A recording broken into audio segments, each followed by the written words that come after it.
మనకు బలహీనంగా ప్రజల్ని వాళ్ళు మోసం చేస్తున్న పరిస్థితి ఈ రోజున ఏర్పడుతుంది. ఫణేందర్ గారు, ఇప్పుడు మీరు ఏజెన్సీ ఇప్పుడు మనం చూస్తున్నాం ఫణేందర్ గారు, ఇప్పుడు ఏదైతే ఎక్స్టర్నల్ అఫైర్స్ మినిస్టర్కి ఏదైతే వీళ్ళు లెటర్ రాశారో అందులో చాలా క్లియర్గా మెన్షన్ చేశారు. ఏంటంటే ఇక్కడ వెల్డింగ్ పని మీద తీసుకువెళ్ళి అక్కడ వెల్డింగ్ పని ఉన్నది అని తీసుకెళ్లారు. కాకపోతే ఇంత వెల్డింగ్ పని చేసుకున్న ఐటీఐ చేశారు, ఒక బ్రహ్మాండమైన కోర్సులు చేశారు.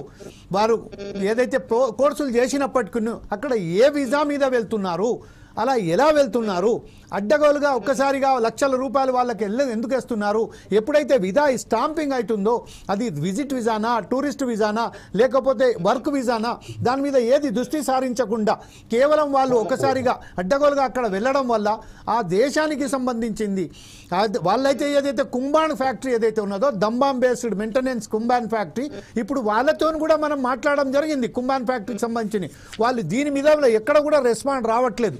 వాళ్ళకు మెసేజ్లు కూడా పెట్టాము, నిన్నటి నుంచి వాళ్ళకు మెసేజ్ పెడుతున్నాం. మా పరిస్థితి, మా ఆంధ్రకు సంబంధించిన ఎవరైతే తెలంగాణకు సంబంధించిన కొంతమంది అక్కడ ఇరుక్కున్నారు, వాళ్ళ పరిస్థితి ఏందని మనం ప్రత్యేకంగా వారిని అడగడం జరుగుతుంది. కాకపోతే వాళ్ళు అక్కడి నుంచి ఏదైతే రెస్పాండ్, అసలు ఇండియన్ ఎంబసీకి సంబంధించింది మనం చెప్తే దమ్మాం ప్రాంతంలో ఇండియన్ ఎంబసీ ఏదైతే ఉన్నదో బుధవారం నాడు, ప్రతి బుధవారం నాడు అక్కడ విజిట్ చేస్తారు. బుధవారం బేస్తవారం 2 రోజులు అక్కడ వారానికి 2 సార్లు బుధవారం బేస్తవారం నాడు వాళ్ళు అక్కడ విజిట్ చేస్తారు.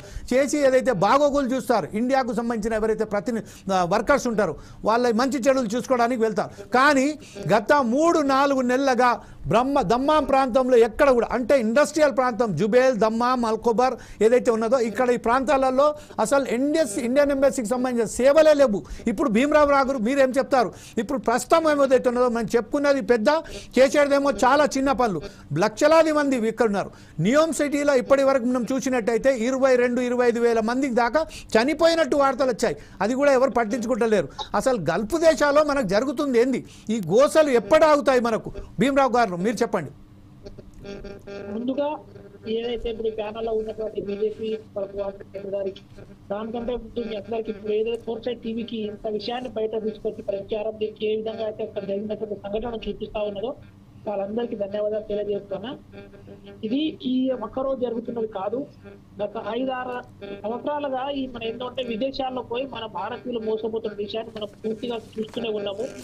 ఏదైతే కేంద్రంలో ఉన్నటువంటి బీజేపీ ప్రభుత్వము అక్కడ ఇప్పుడు విదేశాలకు వెళ్తున్నటువంటి వాళ్ళ పైన ఇది నిజంగా అక్కడ జరిగేటటువంటి అది వీసా, విజిటింగ్ వీసానా లేకపోతే వర్క్ మీద వెళ్తున్నటువంటి విషయం పైన భారత ప్రభుత్వము పూర్తిగా వాటిపైన పంపేటప్పుడే విచారణ చేయాలనేది మా ఒక డిమాండ్ అన్న. మీ ఫోన్ ఆటో రొటేట్ లో పెట్టండి, అది మొత్తం అది ఇట్లా పెట్టండి, చెప్పండి. సో ఇప్పుడు అక్కడ ఏదైతే ఇప్పుడు కేంద్ర ప్రభుత్వం ఉన్నదో, కేంద్ర ప్రభుత్వం ఇప్పటి సంఘటనలు జరిగినప్పుడు మేలుకోవడం కంటే ముందే పోయేటప్పుడు ఫణేందర్ గారు ఒక్క నిమిషం అండి. ఫణేందర్ గారు మీ ఫోన్ కొంచెం ఒక 2 నిమిషాల పాటు మ్యూట్ చేయండి, ఎందుకంటే బ్యాక్ నుంచి అది సౌండ్ అవుతుంది. రైట్, క్యాన్ భీమరావు గారు. ఏదైతే ఇప్పుడు మన భారతీయులు విదేశాలపై మోసపోతా ఉన్నారో ఇక్కడ ఉన్నటువంటి ఏజెన్సీలు, ఇప్పుడు ఏజెన్సీలో వాళ్ళకి లిస్టెడ్ గా వీళ్ళపైన ఉన్నటువంటి కేంద్ర ప్రభుత్వాలు కానీ రాష్ట్ర ప్రభుత్వాలు కానీ ఏ ఏజెన్సీ ఉన్నది, ఎవరిని తీసుకెళ్తా ఉన్నది, అక్కడ పని మీద వెళ్తున్నదా లేకపోతే అక్కడ అమ్మేయడానికి వెళ్తున్నదా, వాళ్ళ చుట్టూ ఏందనే విషయాలపైన పూర్తిగా దృష్టి సారించిన అవసరం ఉన్నది.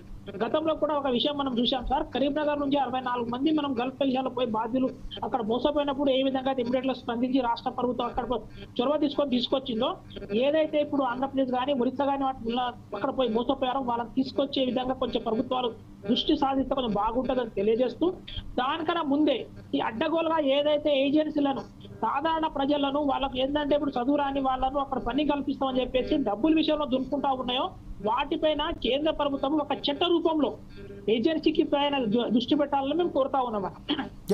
అంటే ఫరీందర్ గారు ఇప్పుడు చెప్పండి, మనం భీమరావు నాయకుడు చెప్పినట్టుగా అంటే ప్రభుత్వాలు, కేంద్ర ప్రభుత్వాలు కానీ రాష్ట్ర ప్రభుత్వాలు కానీ దీని మీద సరైన దృష్టి పెట్టకపోవడంతోనే ఈరోజు వందలాది మంది, వేలాది మంది యువకులు మోసపోయి లక్షల రూపాయలు వెచ్చించి కూడా అక్కడ పోయి మరి అక్కడ ఈ దుస్థితులకు చేరి వారు కనీసం తిండికి కూడా వారికి లేనట్టుగా మనకు తెలిసి వస్తుంది. ఈ నేపథ్యంలో వీళ్ళు చదువుకున్నారండి, వెల్డింగ్ సంబంధించింది. మనం దీంట్లో చూస్తే వీళ్ళకు ఇందులో ఒక 2-3 అయితే చాలా చిన్న వయసు వాళ్ళు కూడా ఉన్నారు.